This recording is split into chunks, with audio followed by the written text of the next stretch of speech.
기도하겠습니다. 진리의 하나님, 세상 복잡한 마음을 내려놓고 주님의 말씀 앞에 나아가게 하시니 감사드립니다. 이 시간 우리에게 하나님을 아는 참된 지식을 허락하여 주옵소서. 내 만족과 세상 정욕으로 채웠던 그 잘못된 행실을 회개하게 하여 주시고 은혜의 자리를 다시 한번 사모하도록 우리의 심령을 붙들어 주옵소서. 우리의 예배가 형식만 남은 것이 아니라 우리 삶 속에서 하나님을 향한 진리와 인애를 드러내는 참된 예배자로 서게 하여 주옵소서. 우리 구주 예수 그리스도의 이름으로 기도드립니다. 아멘. 오늘 우리에게 주신 말씀은 호세아서 4장 1절에서 10절입니다. 이스라엘 자손들아 여호와의 말씀을 들으라. 여호와께서 이 땅 주민과 논쟁하시나니 이 땅에는 진실도 없고 인애도 없고 하나님을 아는 지식도 없고 오직 저주와 속임과 살인과 도둑질과 간음뿐이요 포악하여 피가 피를 뒤이음이라. 그러므로 이 땅이 슬퍼하며 거기 사는 자와 들짐승과 공중에 나는 새가 다 쇠잔할 것이요 바다의 고기도 없어지리라. 그러나 어떤 사람이든지 다투지도 말며 책망하지도 말라. 내 백성이 제사장과 다투는 자처럼 되었음이니라. 너는 낮에 넘어지겠고 너와 함께 있는 선지자는 밤에 넘어지리라. 내가 내 어머니를 멸하리라. 내 백성이 지식이 없으므로 망하는도다. 내가 지식을 버렸으니 나도 너를 버려 내 제사장이 되지 못하게 할 것이요. 내가 내 하나님의 율법을 잊었으니 나도 내 자녀들을 잊어버리리라. 그들은 번성할수록 내게 범죄하니 내가 그들의 영화를 변하여 욕이 되게 하리라. 그들이 내 백성의 속죄물을 먹고 그 마음을 그들의 죄악에 두는도다. 장차는 백성이나 제사장이나 동일함이라. 내가 그들의 행실대로 벌하며 그들의 행위대로 갚으리라. 그들이 먹어도 배부르지 아니하며 음행하여도 수요가 늘지 못하니 이는 여호와를 버리고 따르지 아니하였습니다. 아멘. 오늘 본문 호세아서 4장은 하나님을 아는 지식을 잃어버리고 예배가 변질되고 온갖 죄악으로 황폐한 북이스라엘 향한 하나님의 엄중한 고발과 심판의 메시지입니다. 호세아서는 크게 두 부분으로 나누어져 있습니다. 1장에서 3장까지는 선지자 호세아가 음란한 아내 고멜과 가정을 이룸을 통해서 그 북이스라엘의 영적 간음과 우상 숭배의 실상을 생생하게 드러내고 보여주었습니다. 이어서 2부인 4장에서 14장까지는 행음한 북이스라엘을 향해서 하나님께서 본격적으로 그들을 향한 심판의 메시지와 회복의 메시지를 전해주는 부분입니다. 그중 오늘 본문 호세아 4장은 이제 그 둘째 부분의 시작으로서 총 9편의 설교 가운데 첫 번째 예언입니다. 북이스라엘 향해 하나님은 하나님을 떠난 북이스라엘의 죄악을 고발하며 그 참혹한 결과의 증거가 무엇인지를 말해주고 있습니다. 첫 번째로 북이스라엘은 하나님을 아는 지식이 없는 사회를 고발하고 있습니다. 하나님께서는 먼저 북이스라엘의 종교 지도자들과 백성들 모두에게 하나님을 아는 지식이 없다고 말씀하고 있습니다. 1절 1 후반부에서 2절까지 이렇게 되어 있습니다. 이 땅에는 진실도 없고 인애도 없고 하나님을 아는 지식도 없고 오직 저주와 속임과 살인과 도둑질과 간음뿐이요 포악하여 피가 피를 뒤이음이라 라고 고발하고 있습니다.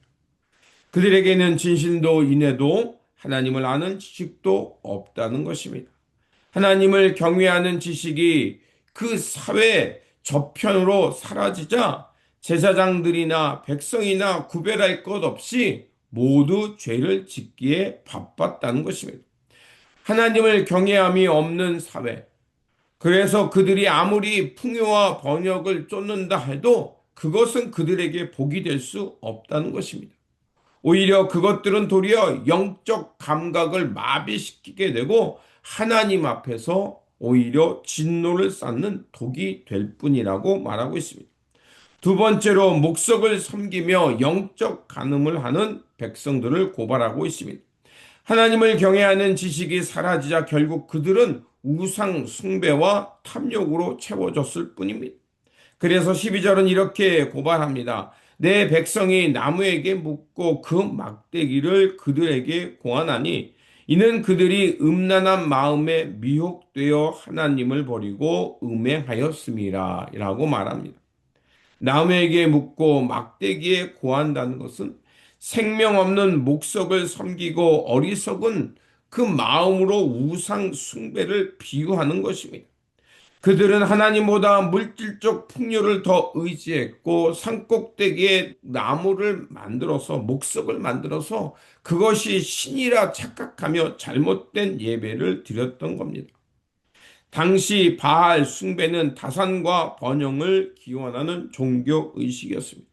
그래서 신전에 올라가서 신전 창기들과 함께 몸을 섞음을 통해서 그들은 이것이 그 신을 섬기며 풍요를 약속해 주는 거라고 믿었습니다. 그들은 하나님의 거룩한 백성이며 언약 백성임에도 불구하고 그것을 버리고 세상의 풍요와 번영을 쫓아가면서 그 이방신을 섬기며 이방의 풍습을 따라 살아갔던 겁니다. 그러면서도 그들은 하나님을 예배하고 있다고 착각했던 겁니다. 세 번째로 변질된 성지에 대해서 고발하고 있습니다. 하나님께서는 유다를 향해 이스라엘의 범죄를 본받지 말라 경고하시면서 북이스라엘의 우상 숭배의 본거지를 고발하고 계십니다. 그래서 15절에 보면 너희는 길갈로 가지 말며 베다원으로 올라가지 말며 여호와의 사심을 두고 맹세하지 말지어다라고 말합니다. 길갈은 어떤 곳이냐? 과거 여호수아가 백성들에게 할례를 행했던 것입니다. 그래서 그곳은 애굽의 수치를 끊어낸 곳이었습니다. 즉 하나님의 언약 백성으로서 이제 하나님께만 순종하며 살겠다는 결단이며 거룩한 출발지였습니다. 또 베델, 즉 베다원은 어떤 곳이냐? 야곱이 에서를 피해 도망치다가 하나님을 만나고 제단을 쌓았던 하나님의 집이었습니다. 그래서 베델은 인간적인 야곱이 죽고 이스라엘로 거듭나는 은혜의 자리였습니다. 그런데 그것이 어떻게 변질되었습니까? 여로보암 1세가 백성들이 예루살렘으로 예배하러 가는 것을 막기 위해 그곳들에게 금송아지를 만들어서 마치 그것이 하나님을 향해 예배하는 성지로 바꾸어 버렸습니다. 그래서 베델을 베다원이라 말한 것처럼 이제 우상의 집이 되어 버렸다는 것입니다. 한때는 뜨거운 은혜와 결단의 장소였던 길갈과 베델이 도리어 우상의 중심지로 변해 버렸던 겁니다. 하나님의 언약 백성이었던 그들은 하나님의 말씀을 삶의 지표를 삼고 살아가는 것이 마땅했지만 이제 하나님을 아는 지식을 잃어버리자 이스라엘 삶 가운데는 온갖 죄악과 우상 숭배만 남아 있을 뿐이었습니다. 그 결과는 무엇이겠습니까? 결국 인간 사회뿐만 아니라 자연과 모든 피조물 세계가 황폐해지고 고통을 겪게 되는 것이었습니다. 북이스라엘의 진짜 비극은 예배를 안 드린 것이 아니라 잘못 드린 것이었습니다. 하나님을 안 믿는 것이 아니라 내 방식대로 잘못된 믿음을 가지고서 하나님께 예배하고 하나님을 믿는다고 착각했던 것입니다. 그들은 제단에서 끊임없이 제사를 드렸지만 삶 속에는 하나님을 아는 지식도 인애도 진실도 없었던 것입니다.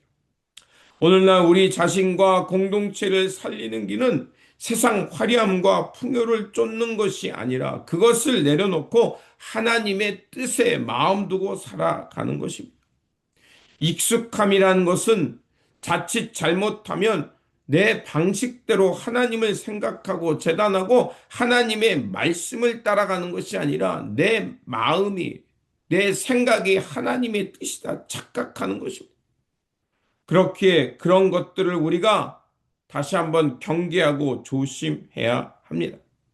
그러므로 내 만족, 내가 나의 익숙함이 아니라 다시 한번 우리가 말씀 앞에서 우리의 삶을 돌아보면서 우리 삶 속에서 말씀이 가르치는 그것을 따라가면서 우리의 삶의 자리는 하나님의 성품을 닮아가며 하나님의 뜻을 따라 바르게 순종하며 살아가는 참된 예배자로 서는 것입니다. 이러한 참된 예배자로 서시기를 주님의 이름으로 축원드립니다. 기도하겠습니다.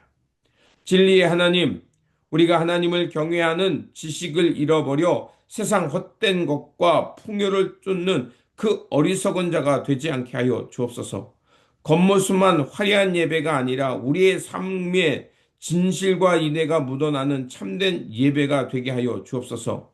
우리의 베델이 베다원으로 변질되지 않도록 늘 말씀의 등불 아래 깨어있게 하시고 하나님을 아는 지식이 바르게 숨을 통해서 하나님의 뜻을 온전히 따라 살게 하여 주옵소서.